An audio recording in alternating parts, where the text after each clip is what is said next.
name's Pixie. I'm so glad you could join me. I make videos about art and books. And I haven't made a video about books in a while because I took a bit of an unintentional break, as you do. Life happens, health happens, etc. You understand. Anyway, there's this tag that I see a lot of people doing right now. The mid-year book freakout tag. And I thought, what better way to semi-catch you up on the things I've been reading and haven't told you about than this tag. So we're doing the tag. This is my reading journal, by the way. This is an old illustration that I made. And I printed it out. I was thinking about making it a print, and then I didn't, because I didn't like it enough. But it's fine as a cover. Anyway, my favorite book of the year so far. So I have 3 5-star reads so far this year, and for this question I am only mentioning one because the other ones will come up later. So, Who Killed My Father by Eduardo Louis? Or the other way around, I can never remember. Edward Louis. Edward Louis. I don't know, French makes no sense to me, and I'm really sorry. But also maybe French should think about making more sense. That's just some constructive criticism for the French language. So, Who Killed My Father is, as far as I understand, autobiographical, and it's about his dad being basically slowly killed by bad working conditions. And it is also about his own queerness and not feeling accepted by his dad, but is still loving his dad.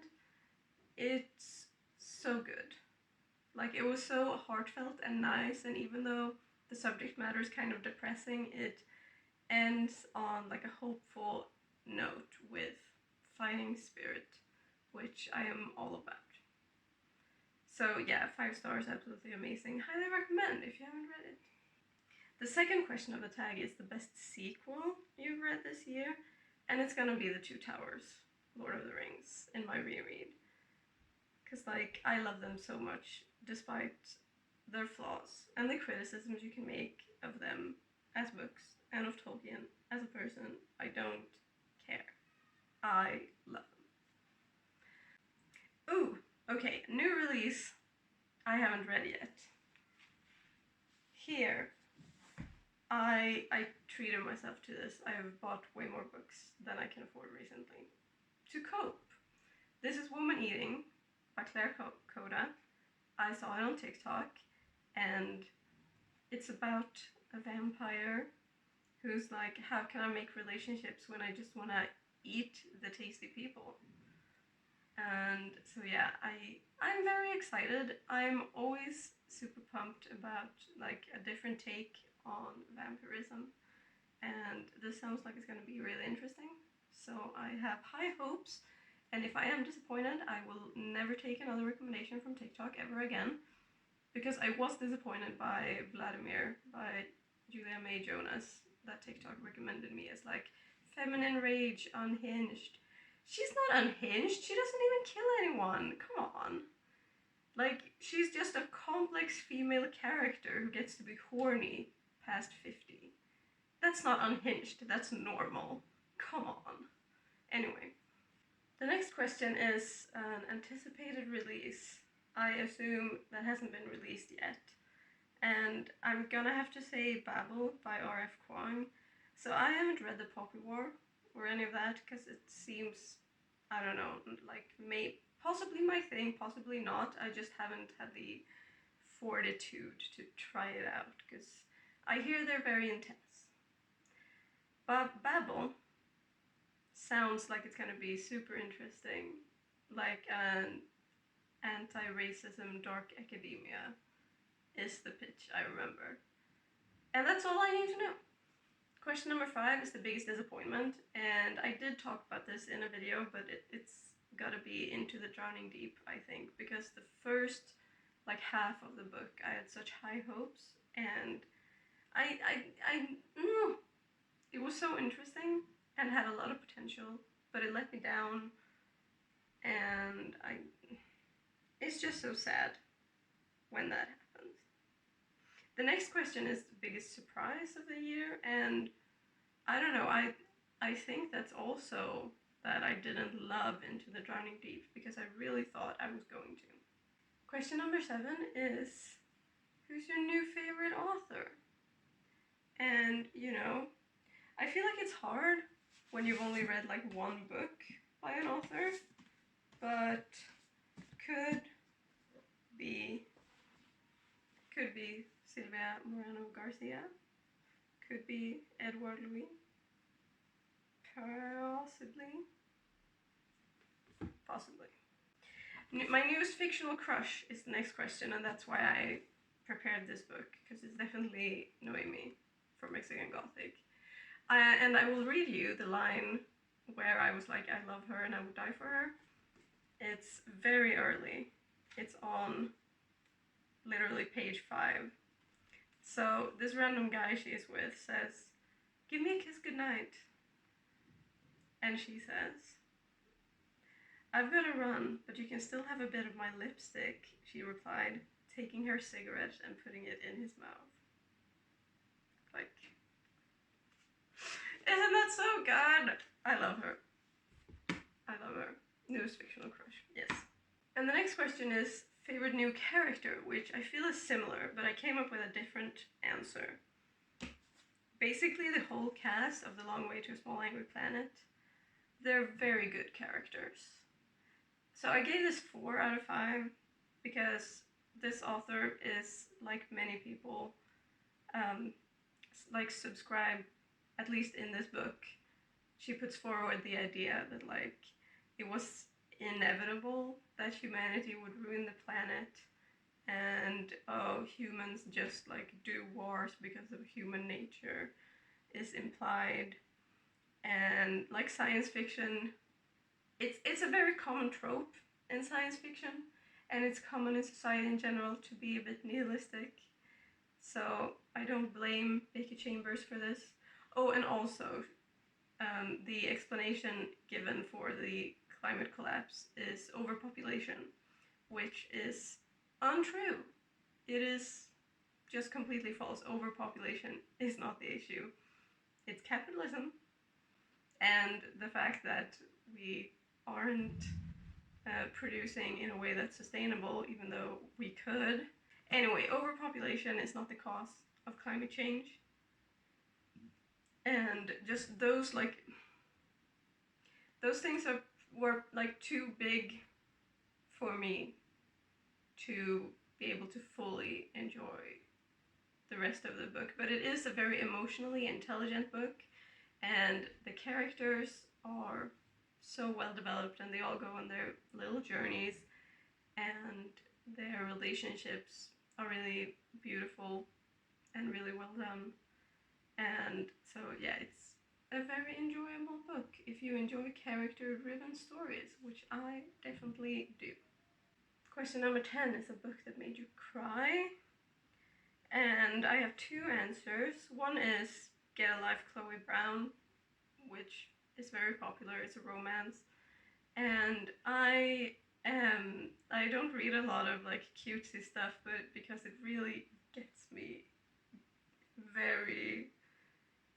It makes me cry because I can't take it. So, you know, it's not that I like to read sad and scary things because I'm so tough. It's because I'm weak. And I can't handle emotions. And the other one is Unbound by Tarana Burke.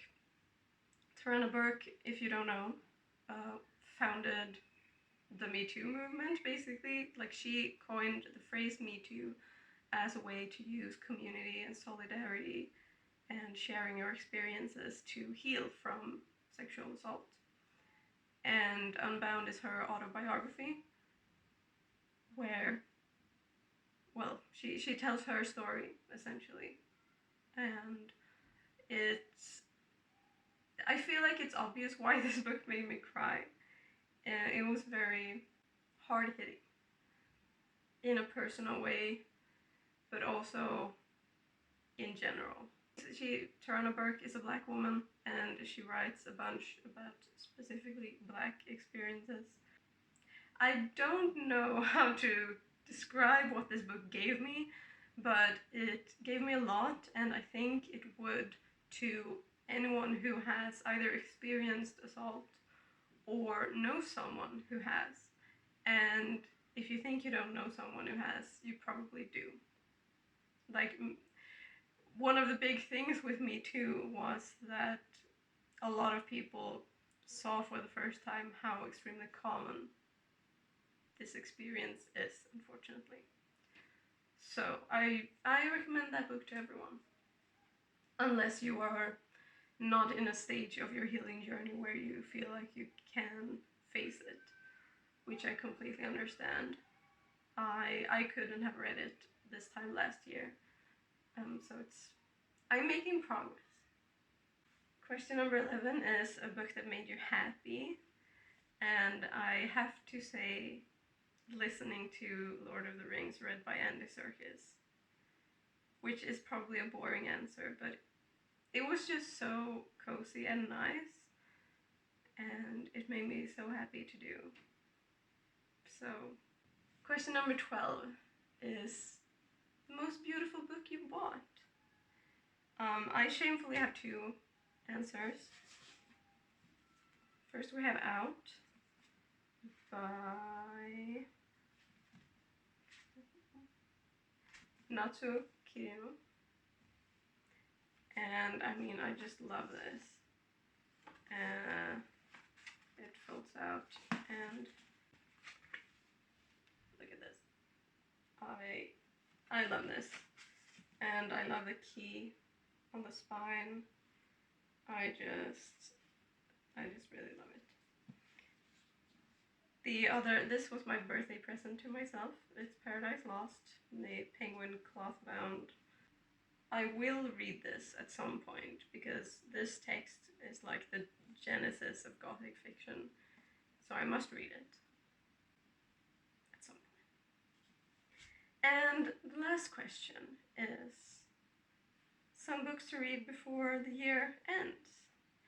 So I could say like all of these that I've already shown, and that would be a good answer. But I thought I might talk about some books for the Buzzwordathon, because I've been doing, so this is a challenge created by Books and Lala, where for every month there is a buzzword, which is like it's a word that is supposed to be in the title of the book. So for June, the buzzword was all, and I read a book called All These Beautiful Strangers. It was fun. And for July, it's a bookish word. So for July, I have the autobiography of Alice B. Toklas by Gertrude Stein.